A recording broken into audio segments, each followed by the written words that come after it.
As jy 'n stap vir stap plan kan kry wat presies vir jou sê wat om te doen, sou jy 'n aanlyn besigheid begin waar jy ekstra inkomste kan verdien? Jy het glad nie ondervinding nodig om 'n aanlyn besigheid te begin nie. Ek is Malzyn en ek het 'n tydjie gelede 'n werk gehad. En as ek nie die kwalifikasie gehad het wat ek het nie, sou ek nie die internskap gekry het nie.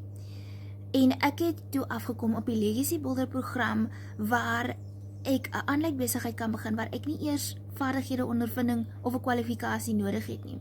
Jy sit ook dalk nou in jou posisie en as dit nie vir jou vaardighede en kwalifikasie is wat jy nou het nie, sou jy nie daar gesit het nie.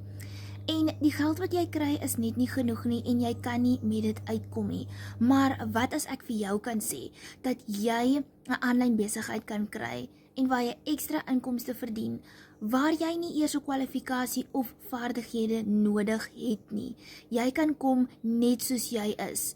Sit vir my reply in die comments, want ek wil graag vir jou 'n gratis klas stuur, waar jy kan kom kyk, hoe jy sonder 'n kwalifikasie, sonder ondervinding, sonder vaardighede, kan kom sien hoe jy 'n ekstra inkomste kan verdien en 'n aanlyn besigheid kan hê. Daar is mense wat oor die 70 is, oor die 60 is, wat hierdie kan doen. So as hulle dit kan doen, dan kan jy dit ook doen. En dan is dit is so maklik.